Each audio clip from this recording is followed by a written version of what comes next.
घटना को लेकर के ये कह रहे हैं कि महापाप है और जो दोषी हैं उन पर कठोर कार्रवाई की जाएगी। बात यह है कि क्यों कह रहे हैं, क्या उनकी नीति है, ये तो वही जानते। लेकिन जो अनुमान होता है वो यही होता है कि एक व्यक्ति अपने अहंकार में चूर है और दूसरे लोग परिस्थितियों को भी देख रहे हैं कि आगे रहना हमको इसी समाज में अपनी स्थिति परिस्थिति को हमको बनाए रखना है। दोनों की अलग अलग चीजें हैं। एक अहंकार में चूर होकर के कुछ भी नहीं देख रहा, विवेक भ्रष्ट हो चुका है, और दूसरे लोगों में अभी थोड़ा विवेक है कि क्या होगा आगे, अभी से कुछ अपना संभाले रहे हैं। ज्यादा से ज्यादा लखनऊ लोग पहुंचे, उसके लिए क्या तैयार? इनका जो कलश सिद्ध है उसको अपने आचरण और वाणी से प्रकट करते चले जा रहा है। अब जब इसी दिन बचे हुए हैं, ज्यादा दिन बचे नहीं, तब अब हम कहना चाहेंगे कि अभी तक हम बैठ करके प्रतीक्षा कर रहे हैं, लेकिन अब हमको लखनऊ चलने की तैयारी शुरू करनी है।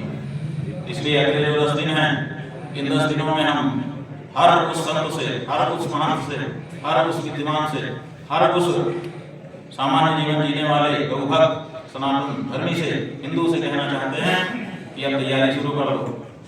11 मार्च को लखनऊ में हम सबको इकट्ठा होना है और वहीं से जो हमारी बात है उसको सबके सामने व्यक्त करना है। इसलिए 1 मार्च को जब हम 30 दिन का पूरा होने पर प्रेस कॉन्फ्रेंस करेंगे तो हम बताएंगे कि लखनऊ में हम लोगों को कहाँ जाना है, कितने बजे जाना है, कैसे जाना है, क्या क्या रीति नीति होगी, ये सब 1 मार्च को घोषित करेंगे। लेकिन उसमें पहुंचने की तैयारी आप लोग अभी से कर लीजिए। जिसको छुट्टी लेनी हो छुट्टी लेना शुरू करो, जिसको किसी को विकल्प के रूप में अपनी दुकान में, अपने व्यापार में, अपनी जगह पर बैठाना हो, वो अभी से लोगों से बात करके तय कर लो कि विकल्प पूछिए उनसे। बात यह है कि अन्याय अत्याचार कोई भी कर देगा तो वो फंसी जाए। तो महाराज जी, अन्याय अत्याचार नहीं चलता। आपकी बात तो हिंदू समाज से हो ही रही है महाराज जी, क्या लग रहा है 27 में ये गाय के मुद्दे पर ही जाएंगे? बात ये क्या होगा ये तो आप लोग अपना विश्लेषण करो।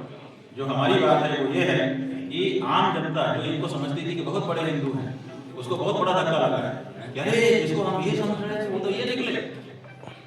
हमारे पास लोग आ रहे हैं, ये आपने बताया तब हमने जाना, हम तो कल्पना नहीं कर सकते थे कि ये वो सारे बीजेपी के वोटर्स हैं, बीजेपी के वोटर्स हैं। अब योगी जी अगर नहीं सुन रहे तो आप मोदी जी से बात करेंगे? हम किसी से बात नहीं करेंगे, क्योंकि हम जिससे बात कर रहे हैं उससे कर रहे हैं। पहले उनको कसौटी पे कसा हुआ है, पहले 11 मार्च को परिणाम डिक्लेयर होने दीजिए, उसके बाद फिर और बात। अभी तक तो ब्रजेश पाठक जी खुलकर जवाब दे रहे थे मीडिया के सामने कि हाँ गलत हुआ, लेकिन कल से लेकर के आज तक में बचते नजर आ रहे हैं मीडिया से। अब सवाल पूछा जा रहा है तो उस पर जवाब नहीं दे रहे, वो निकल जा रहे हैं। आदमी बनारस में है, क्या बनारस में है लेकिन जवाब नहीं दे, दबाव बन रहा है उनके ऊपर, या इस तरीके के क्यों भाग रहे हैं? आप देखिए कि एक व्यक्ति जब घटना होती है तो 1 महीना चुप रहता है, 1 महीने के बाद जब बोलता है तो सब कुछ ऐसे जैसे कि हिचकी आई हो और सब निकल के बाहर आ गया, और उसके बाद फिर वो ब्रेक लगा देता। इसका मतलब है कि दोनों तरफ का दबाव उसके ऊपर आ रहा है। एक जो है कहने का दबाव है, हो सकता है वो उसके अंदर का दबाव हो सकता है उसके समाज का दबाव हो सकता है उसके वोटर्स का दबाव, और दूसरा क्यों बोला ये दबाव है। तो दोनों दबावों को झेलते हुए व्यक्ति दिखाई दे रहा है। तो महाराज जी जो आप बोले हैं कि बीजेपी की छवि खराब हो रही है, तो क्या आप सेंट्रल गवर्नमेंट से भी बात करने की कोशिश कर रहे हैं? हम किसी गवर्नमेंट से बात नहीं कर रहे हैं महाराज जी। 2000 जब हमने एक से जवाब मांग लिया तो उससे जितनी बीजेपी जुड़ी है सब आ गई। अब अलग अलग किससे बात है? महाराज जी योग गुरु रामदेव जो है वो आपसे जो अभद्रता हुई थी अभी माघ मेले में, उस पर जब उनसे सवाल पूछा गया तो उन्होंने कहा कि संत समाज को इस विवाद में नहीं पड़ना चाहिए, मिलजुल के रहना चाहिए। बात यह है कि मिलजुल के किससे रहना चाहिए? कालनेमी से। योगी आदित्यनाथ जी कह रहे हैं कि हमारे समाज में कालनेमी घुसा है, तो कालनेमी के साथ हम कैसे रहें? कालनेमी का पता चलना चाहिए। गुरु जी क्या लगता है तारीख को आप लखनऊ पहुंचेंगे, उसके पहले आप 4 मौके देंगे, ये तीसरा मौका दे रहे हैं आप मुख्यमंत्री? दूसरा है जो एक और 1 मार्च को आखिरी अल्टीमेटम देंगे जी महाराज जी। ये वो तो क्या धर्म संसद लगेगी, उस माध्यम से आप फैसला लेंगे, क्या होगा? 11 ये बात ये है कि हम तो सबको कह रहे हैं ना कि आओ, तुम्हारे पास अगर कोई शास्त्रीय बचाव है तो प्रकट करो इनके बारे में। देखिए 10 दिन पहले कहा डिबेट करिए, कहाँ डिबेट? विद्वानों से भी बात की, विद्वान के बोले हमारा यही पक्ष है, गलत है, हम कैसे इसको बोले? तो हम दूसरा पक्ष कर ही नहीं सकते। एक बयान भी दिया जिस पर उन्होंने कहा था कि चोटी बटुकों की नहीं पकड़नी चाहिए थी, ये महापाप था।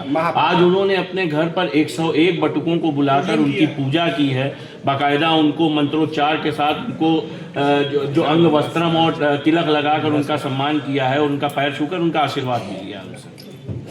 ठीक है, उन्होंने ऐसा करके अपनी भावना दिखाई है, ये बताया है कि हे मेरे मुख्यमंत्री, तुमने जो किया वो पाप था, उसको धोने पोछने के लिए मैं थोड़ा कुछ प्रयास कर रहा हूँ। इससे ज्यादा उनकी इस प्रकरण को होने का है। कार्रवाई करने की भी बात करें कि बात ये है कि क्या कार्रवाई, यही कार्रवाई निकल के आई है कि 101 बटुकों को बुला करके आप उनकी पूजा कर रहे हैं और उनके यहाँ से कुछ आशीर्वाद से अभिषेचन हो रहे हैं, तो ये तो कोई कार्रवाई नहीं हुई ना। ठीक है कि आपने इससे अपना नाम दिखाया, हम उसका स्वागत करते हैं, लेकिन ये कोई कार्यवाही नहीं है। कार्यवाही तो होनी चाहिए, वो कहाँ है? क्या वो आपसे बात किए थे? क्या वो आपसे बात किए थे इस चीज को लेकर? क्या कोई माफी मांगी? हमसे कोई किसी की बात नहीं हुई, जो बात आई प्रेस माध्यम से ही हमारे पास पहुंची। इसको महाराज जी राजनीतिक नहीं थे वो, जो भी जिनका पूजन हुआ है वो काशी से बटुक। हमारी जानकारी के बटुक नहीं थे, उनके संपर्क हैं। इसको महाराज जी राजनीतिक माना जा सकता है, एक स्टंट, इसको राजनीतिक स्टंट माना जा सकता है। भाई देखिए, सवाल ये है कि अखबार उसमें लिखा हुआ है कि उन्होंने 101 बटुक बुलवाए, उन बटुकों को तिलक लगाया, आशीर्वाद दिया और प्रकरण संपन्न हो गया, समाप्त हो गया, शांति हो गई। आप बताइए, शांति हो जाएगी? तो ये कैसे शांति हो जाती है कि आप किसी को मारते हो और बाद में उसकी प्रतिकृति लेकर के उसके ऊपर फूल चढ़ा करके कहते हो प्रकरण शांत? ये कैसे होता है? लेकिन एक सवाल है, सम्मान है बटुकों के प्रति, क्या चीज? ये आपका दबाव का परिणाम है। हमारा क्या दबाव है? हमारा दबाव कहाँ समझ रहे हैं? हमारा दबाव समझते तो ये सब कर रहे हैं, वो तो समझ रहे हैं कि ये तो मक्खी मच्छर है, चपट है। लेकिन अभी जो दिखाई दे रहा है आदित्यनाथ का, वो तो यही दिखाई दे रहा है कि ये तो मक्खी मच्छर है, इसका क्या संज्ञान लेना? लेकिन महाराज शंकराचार्य जी, सवाल ये है कि एक तरफ आज का कम्युनिस्ट पाठक आज जो डिप्टी सीएम ने बटुकों को बुलाया, पूजन किया, उसको किस नजर से आप देखते हैं? बात यह है कि वो सोचते हैं कि बहुत बड़ी क्षति हो गई है हिंदू समाज में, जवाब देते हमसे बन नहीं रहा है, कोई तरीका निकालें। तो उन्होंने एक तरीका निकाल दिया है कि चोटी पकड़ के खींचने की निंदा करें, उसके बाद बटुकों को बुला करके उनसे आशीर्वाद प्राप्त करके अपने आप को ठीक हो जाएं कि देखो हमने तो ये कहा था और हमने तो ये किया था। लेकिन जो मूलभूत प्रश्न है उसका उत्तर उन्होंने भी नहीं दिया है कि जिन लोगों ने ये किया उनको दोषी कब माना जाएगा, उनका नाम कब सामने आएगा, कार्यवाही कब होगी, और साथ ही साथ गौ माता की रक्षा के लिए जो आवाज उठाई गई थी, गौ को पशु नहीं माँ कहो, और जो मांस व्यापार तुम्हारे यहाँ से हो रहा है, जिसकी आड़ में गौ मांस का व्यापार करते हो, उसको बंद करो। ये जो दो बातें हैं, इस बारे में तो अभी तक उनकी तरफ से कोई बात आई नहीं है। इसलिए उन्होंने केवल इतनी कोशिश की है कि हमको जो क्षति पहुंच रही है सामाजिक रूप से, जिससे हमारे वोट घट रहे हैं, उसमें कुछ रोक बन जाए, डैमेज कंट्रोल करने की। हाँ, डैमेज कंट्रोल। आपने जो जनता को समझ में आने वाला शब्द है वो बोल दिया।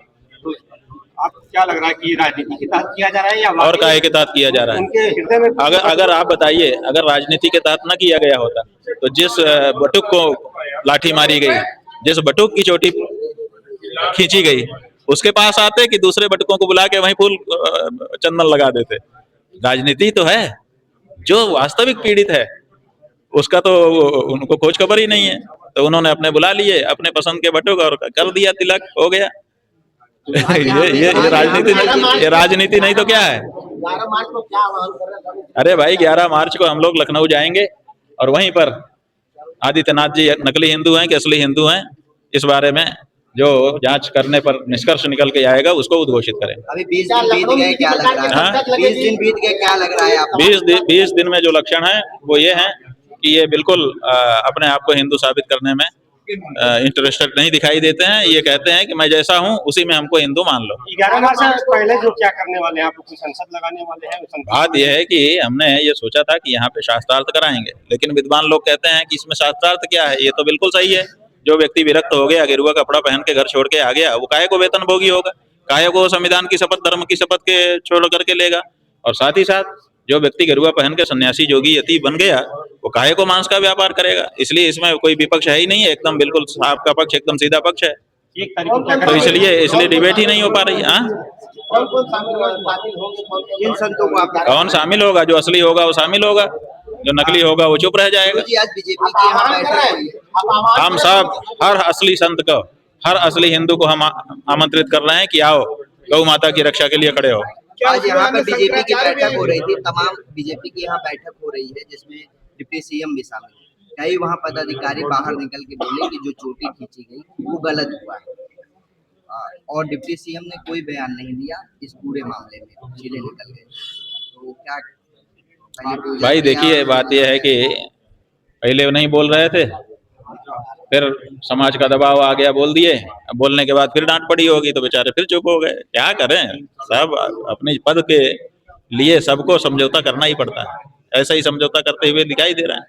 कोई नेता होता है जो कहता है सिद्धांत के आगे ये अधपद तब ठोकर मार के जाता हूँ, वही असली नेता होता है।